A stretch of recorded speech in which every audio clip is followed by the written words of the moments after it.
അസ്സലാമു അലൈക്കും വറഹ്മത്തുള്ളാഹി തആല വബറകാത്ത്. ഇന്നും ട്രിവാൻഡ്രം പൊന്മുടിയിലെ കാഴ്ചകളാണ് നിങ്ങൾ കണ്ടുകൊണ്ടിരിക്കുന്നത്. അതോടൊപ്പം ഇന്നത്തെ ടോപ്പിക്ക് ബിരിയാണിയാണ് കേട്ടോ. ബിരിയാണി നമ്മുടെ ശരീരത്തിന് എത്രത്തോളം ഹെൽത്തിയാണ് അൺഹെൽത്തിയാണ്, അതാണ് എൻ്റെ ചോദ്യം. ഞാൻ പറയും ഹെൽത്തിയാണ്, അതേപോലെ തന്നെ അൺഹെൽത്തിയാണ്. അപ്പോൾ നമ്മൾ കഴിക്കും പോലെ കഴിക്കുക എന്നതാണ്. ഡോക്ടർ ബെറ്റർ ലൈഫിൻ്റെ ഒരു വീഡിയോ കാണാനിടയായി.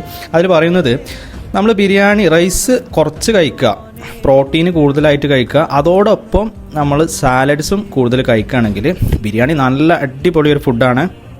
ഇനി വേറെ ഒരു കാര്യം പറയാം കേട്ടോ. നമ്മളെ കൈക്ക് പഠിച്ചോന് വെറുതെ അങ്ങനെ ബിരിയാണിയാണ് കൊണ്ടു തരൂല അല്ലേ. നമ്മൾ ഹാർഡ് വർക്ക് ചെയ്യണം, അപ്പോൾ നമ്മളെ കൈക്ക് ബിരിയാണി കൊണ്ടു തരും. അപ്പോൾ നമ്മൾ ഹാർഡ് വർക്ക് ചെയ്യുക, നമ്മളെ ഡ്രീമും ഗോളൊക്കെ അച്ചീവ് ചെയ്യാൻ നോക്കുക. പിന്നെ നിങ്ങൾ ഈ കണ്ടുകൊണ്ടിരിക്കുന്ന കാഴ്ച പൊന്മുടിയിലെ വളരെ മനോഹരമായ മിസ്റ്റി ഹിൽ സ്റ്റേഷനിലെ കാഴ്ചകളാണ്. അത് ഞാൻ പോയ സമയത്തുള്ളായത് ആ ഒരു ഫീല് എനിക്കിപ്പോൾ വരികയാണ്. വളരെ നല്ല മനോഹരമായ കാഴ്ചകളാണ്. ഇങ്ങനെയുള്ള ഒരുപാട് സ്പോട്ടുകളുണ്ട്. അതൊക്കെ നമ്മൾ പോയി ആസ്വദിക്കുമ്പോൾ അതിൻ്റെ വല്ലാത്തൊരു അനുഭവം തന്നെയാണ്. അപ്പോൾ ഇനിയും നല്ല വീഡിയോസ്, നല്ല ടോപ്പിക്കായിട്ട് ഇൻഷാ അല്ലാഹ് ഞാൻ വരാം. അസ്സലാമു അലൈക്കും വറഹ്മത്തുള്ളാഹി തആല വബറകാത്ത്.